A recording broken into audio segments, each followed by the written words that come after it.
क्या है, सबका साथ सबका विकास कहते हैं। ये हमारे लिए सबका विकास के साथ तो हो नहीं रहा है, तो हमारे लिए विनाश सिद्ध साबित हो रहा है कि जिस तरीके से अरुणाचल सरकार एक प्रकार को जो डिस्क्रिमिनेशन कर रहा है दो समुदायों के साथ, क्योंकि ये एक पॉलिटिकल एजेंडा के तहत किया जा रहा है जो भी है।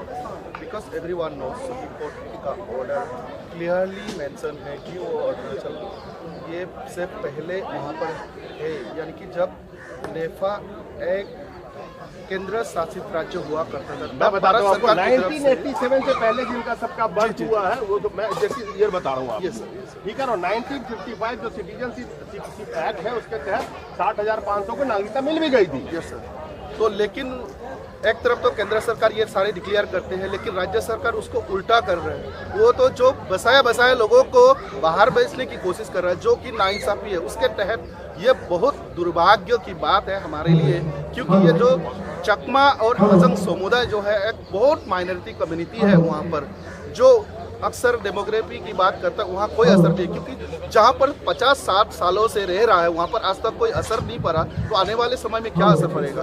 तो इसलिए उनको इसको तुरंत बहाली करना चाहिए। और ये जो पॉलिटिकल मुद्दा, उनके पॉलिटिकल राजनीति के चक्कर में हमारा जो आने वाले भविष्य है, नस्लें है, पूरा खराब हो जाएगा। हमारे लिए ऑलमोस्ट मरने की जैसा है, डेट की तरह है हमारा आने वाले भविष्य, क्योंकि उसके बिना अभी उदाहरण के तौर पर लीजिए, अभी अग्निवीर और बीएसएफ सीआईएसएफ में बहुत सारे लोगों ने भरा है और कुछ लोग ट्रेनिंग दे के भी आगे, लेकिन उनको रेसिडेंट प्रूफ आवासीय प्रमाण पत्र सबमिट करने की बारी आए तो वहाँ इशू नहीं हुआ है, कैंसिल हो गया। अब वो बोरी बिस्तर लेके ट्रेनिंग के बाद घर वापस बैठे हुए हैं, वो करेंगे क्या? तो बीए पास कर लिया, 12 पास करके अच्छा मार्क्स से, तो उसके बाद करेंगे क्या आरपीसी के बिना? तो वो हम किस दिशा पे जा रहे हैं वो सरकार को भी देखना है। और राज्य सरकार के साथ साथ इन जो गलत निर्णयों के साथ साथ जो हमारा भविष्य के साथ खिलवाड़ हो रही है उसको बंद करनी चाहिए, और उसको केंद्र सरकार को भी संज्ञान में लेना चाहिए, क्योंकि चकमा हाजों का समुदाय उनके लिए कोई नया नहीं है। ये मुद्दा बहुत पुराना है, अधिकतर मंत्री को पता है ये चीज़ें, लेकिन उसका समाधान बहुत जल्द से जल्द होना चाहिए। केवल प्रेशर ग्रुप में कोई आंदोलन कर देगा ये सोच के इस तरीके का डिसीजन नहीं लेना चाहिए। किसी का भविष्य खराब हो सकता है और किसी का जो एक नस्ल है, एक प्रकार से हम लोग बहुभाषी क्षेत्र या अक्सर क्या है, सबका साथ सबका विकास कहते हैं। ये हमारे लिए सबका विकास के साथ तो हो नहीं रहा है, तो हमारे लिए विनाश सिद्ध साबित हो रहा है। तो उस मंत्र को भी इनको आगे देखना चाहिए। हम है उसके लिए विक्टिम, तो हमें देख लीजिए सर। अगर मैं मोदी जी से भी कहना चाहूँगा, अमित शाह जी से कहना चाहूँगा, किरण रिजिजू से भी कहना चाहूँगा, पर्सनली मिल चुके हैं, उनको व्यक्तिगत रूप से सिंपैथी है, बताया है उन्होंने, लेकिन थोड़ा सा उसको अमन में भी लाएं उस चीज़ को, ताकि हम लोग भी इंसान हैं, कोई मशीन नहीं है, कोई जानवर नहीं है। जब चाहे आप उठा के यहाँ ले जाओ, वहाँ फेंकोगे, हम वहाँ चले जाए। हम लोग 7 सालों से वहाँ, हमारे पूर्वज आए थे, दादाजी लोग आए थे, वो चले बसे, पिताजी लोग आए, पिताजी लोग भी उनमें से 3-4 भाइयों में से एक भाई बचा हुआ, लेकिन वो सारे खत्म हो। लेकिन आखिर ऐसा क्या हो गया कि 2022 में आके अगस्त में ये फैसला लिया गया कि आरपीसी सबका कैंसिल नहीं किया जाएगा? जबकि मैं यहाँ पे एक चीज आपको याद दिला दूं कि एनआरसी और सीए आपने सुना होगा, कितना देश में बवाल हुआ था, सब कुछ हुआ था। जो सिटीजनशिप अमेंडमेंट एक्ट था उसमें हम बात करते थे कि पाकिस्तान से, बांग्लादेश से या और भी कंट्री से मुसलमानों को छोड़ करके जो भी कोई आना चाहे, शरणार्थी जो भी है, सबको नागरिकता दी जाएगी। अब ये तो ऑलरेडी देश में रह रहे हैं, कम से कम कितने 40 साल के करीब, 30 साल के करीब, 50 साल के करीब हो गए। तो आखिर ये ऑलरेडी नागरिकता है, तो इनको क्यों हटाया जा रहा है और इनसे क्या है? अब सवाल ये है, आखिर क्यों हटाया जा रहा है?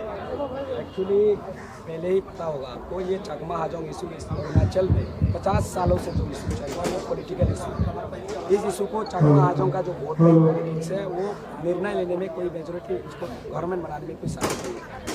हम लोग एक्चुअली पॉलिटिकली विक्टिमाइज हैं। पार्टीशन का तो विक्टिमाइज ऑलरेडी हो चुके हैं ही, उसके बाद दोबारा यहाँ भारत आने के बाद भी हम लोग पॉलिटिकली हम लोग को विक्टिमाइज किया जा रहा है। इसलिए हो रहा है रिसेंटली जो अरुणाचल, एक तरफ मोदी सरकार, हमारे नरेंद्र मोदी जी की सरकार कहती है कि सबका साथ, सबका विकास, सबका विश्वास, लेकिन विश्वास और विकास हमारे जो हाजान कम्युनिटी, जो हिंदू ये हिंदू है, बौद्ध कम्युनिटी जो चकमा कम्युनिटी जो बौद्ध है, उनको तो सीए के अनुसार सबको नागरिकता मिलना चाहिए, लेकिन जो सीए है वो हम पर लागू नहीं होते। लागू इसलिए नहीं होते क्योंकि भारत सरकार ने 1964 में ऑलरेडी हम लोग को लाया गया है। सीए बना 2019 में, वो रेट्रोस्पेक्टिव बिल हम लोग को अप्लाई नहीं होता है। बाय वार्च्यू हम लोग सिटीजन है क्योंकि मैं एक वोटर हूँ। नहीं जेंटलमैन, अभी मैंने कहा है कि सीए के तहत आप कहते हैं कि कोई बाहर से शरणार्थी है उसको हम नागरिकता दे रहे हैं, जब ऑलरेडी हमारे सिटीजन आप हो, इंडिया के रहने वाले हो, आपके पूर्वज यहाँ पे रहे हैं, ठीक है, सीए में कवर्ड आप नहीं हो, तो आपको कवर्ड होने की जरूरत ही नहीं, आप तो ऑलरेडी सिटीजन है यहाँ का। एब्सोल्युटली, यही तो दो मंशा ये जो केंद्र सरकार और भारतीय है, राज्य सरकार में भी बीजेपी की सरकार है, उनको ये साफ सुथरे में कहना चाहिए, कहना क्या चाहते हैं एक्चुअली। एक तरफ तो कह रहे हैं कि सभी लोगों को हिंदू और जितने बौद्ध है सिख है बाहर से यहाँ पे वेलकम है करके, लेकिन एक तरफ एक दूसरे राज्यों में ऑलरेडी लोग रह रहे हैं, उनको बाहर करने की बात कर रहे हैं। तो you are already covered in the citizenship amendment act 1955 धारा 3 के तहत आप ऑलरेडी आप सिटीजन है। एब्सोल्युटली, आपको इसीलिए उसमें नहीं डाला गया, जरूरत ही नहीं है, जरूरत नहीं है। तो अब फिर ऐसा क्या हो गया कि अब इनकी आरपीसी कैंसिल करो? आप तो फिर ना इधर के रहे ना उधर के रहे, स्टूडेंट कहाँ पढ़ने जाएंगे आप? आरपीसी का जो पहला मुद्दा है, एक वहाँ पे 3 प्रकार के सर्टिफिकेट मिलता है। एक है परमानेंट रेसिडेंस सर्टिफिकेट जो वहाँ पे लोग रहते हैं ऑलरेडी, और हम लोग को जो टेम्पोररी सर्टिफिकेट होता है जो वहाँ पे टिबेटियन रिफ्यूजीज है जो वहाँ पे बिजनेस एस्टेब्लिशमेंट करने लगते हैं, मारवाड़ी भाई, हमारे बिहारी भाई। और तीसरा है जो चकमा रेसिडेंट प्रूफ सर्टिफिकेट, इन लोगों ने अपने लेवल पे इन लोगों ने 2015 में देना स्टार्ट किया है, क्योंकि इंस्टीट्यूट और गवर्नमेंट प्लानिंग कोर्सेज वगैरह मांगना स्टार्ट किया है।